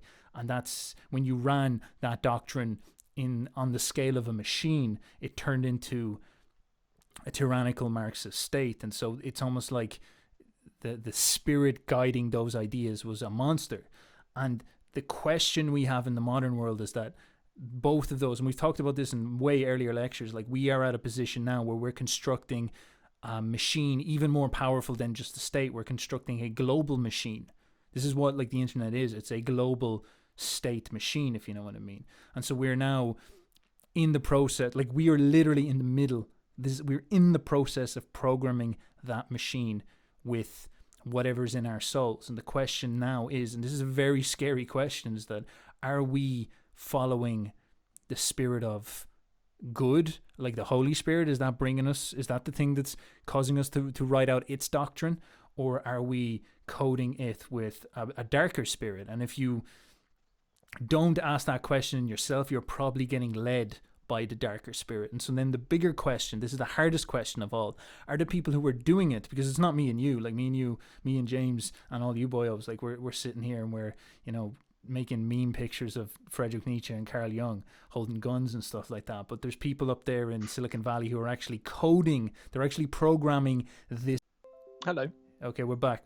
Sorry there, people, we broke off. I was on a riff as well, damn you. And we're back, people, we're back. Yeah, no, we're back. Jesus, relax. Maybe we got throttled, who knows. So what happens is so these people are up there, and which spirit are they getting guided by? Who knows? We don't know which spirit they're getting guided by. Say they're getting guided by the negative spirit. They code in all this negative morality, unaware, unconscious of the fact that they need to make a choice in themselves to do the right thing, shall we say. And therefore we create a global machine that is possessed by the spirit of evil, if you will. And that's so close to the Beast 666, where no one will be able to buy or sell if they do not have the mark of the beast on them. Like, it's getting so close to that idea, it's unbelievable. And the core, the money point is the idea that we will program it to be intelligent, and that's what artificial intelligence will be, but we're going to code it with the spirit of evil, so it'll be intelligence. It'll be the Terminator. It'll be our actual nightmare in some sense. And so and that choice is actually on our shoulders, and we can make that choice. It's just that we need to be conscious that that's the choice that we have to make. And in order to be conscious of that, we need to have a perspective where we can take the spiritual world, the psychological world, serious. And the problem is that most people can't, because we don't believe in that, because we think that's bullshit. And so you see actually up in those higher echelons in Tech Valley and all that there are some people fighting against it. But it's like an internal war in some sense, you know. So that would be my thoughts on that, Jimothy. Yeah. Just a quick note on the whole AI thing. I actually think AI is it falls into the schema, but not as the end point. Because if Jung's conception of the self is correct, then you have psyche, which is its own phenomenon outside of time and space. So in order to program that into a machine, you couldn't do it. It would have to be christened by the essence of psyche itself. So artificial intelligence would basically just become a glorified tyrannical machine. So the endpoint, people may be driven to try and create that, but it would never be the endpoint of human consciousness. It doesn't fit along the axis, but it might fit along. It might fit into what humans can end up doing if science gets out of control. So if we don't remain aligned with that magnet of logos, if we don't remain sane and recognize that essentially the world of values, the spiritual world exists, then we will program a machine that will completely and utterly destroy us. And that's just the same thing as the atomic bomb. Just the same thing as biological warfare, the dangers of science, unless there's a logos to science. Yes, and the implicit ideal behind science is that it's materialistic, and logos is a nonsense, floozy bullshit idea, and the world is morally relative, and so it becomes a very difficult problem. I guess Jung is saying we need to solve the spiritual perspective, like Gnostics were trying, before we can actually tame science properly. And so I think that's the idea he's getting at. Origo, the one-man cult, says, and this is very interesting, on Ilona's question. Ilona's question reminded me of something. Are you aware of Jorn Bargner? His suggestion that Finnegan's Wake by James Joyce can be used to teach artificial intelligence to intuit what it means to be human. His precise phrasing was that the book can be used as a map of the programmable taxonomy of human emotions. That's crazy. Perhaps, who knows? Jesus, I've read that. It would be able to. My understanding of artificial intelligence is correct, and it would be able to act like a human, but it wouldn't be human. It would still be like a dog, so like unconscious. So it would have all those feedback loops, but it wouldn't be conscious of the feedback loops. But maybe Finnegan's Wake's a weird book, one I almost refuse to read because it's just Irish madness, isn't it? Just it begins with and it's just complete and utter bloody nonsense. It would make a very weird human. I'm not sure. Maybe it'd be better if the Spirit of Satan called artificial intelligence than that book, because that would just be at least that would be cool. Spirit of Satan's cool, whereas the Spirit of the Irish is just sad. Oh no! This book is absolutely nuts. I recommend. It's probably one of the most amazing pieces of literature you'll ever read when you can crack it. But it'll take you the time to read one chapter at the time it takes you to read a normal novel. Like, it's unbelievable how. I've never seen something so layered in all my life. Each sentence can be read like 5 different ways. It's like being on drugs. If you want to read something by James Joyce, I'd highly recommend that you just Google James Joyce sex letters, because they are the greatest thing known to mankind. Where he would send letters to his girlfriend about how much he liked her pooping on him while they were making sweet love, and he goes, "Oh, I love your little farty poops all over my pee-pee."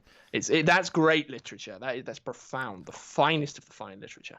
If you want something like that as well, Aleister Crowley had plenty of that. He had one about his maid's farts. It was quite an interesting story. That's what we should program AI with, right? We should take the mind of Jordan Castles, I think, and Mr. Castles, right? Jan Yu, weird thought. Wodaner is the Proto-Nordic name for Odin. Wotan also means Aquarius in Slavic languages. Is Odin coming back? Perhaps, man. Perhaps. Who knows? I don't think Jung would have liked that, though. Maybe it is. What is Odin? Odin is an allfather, a storm god in some sense, a thunder, a god of deep emotion, a god of the human berserk spirit. Perhaps. Who knows? And that is the last of our question. That is the last of our questions. We're gonna bail out of here. I hope you enjoyed the lecture, and that is all from us. James, any last words? I love you all. I appreciate you, and remember, rule Britannia. Yes, right. I'll talk to you later, people. That was last chapter. Next time we'll probably do a summary of some sort, and then we'll be on to new and bigger ventures. So we're glad you came along. If you have any suggestions, any books you'd like to see done, drop them down. We're not making no promises, but we'd love to hear what you'd like to see us explore in the future. And by all means, hop into the Discord, have a chat with us, and we'll talk about how to become a juicy boyo. That is quite a common theme among all of that stuff. So thank you very much for everything, and we will see you later, people. Bye bye. Bye bye.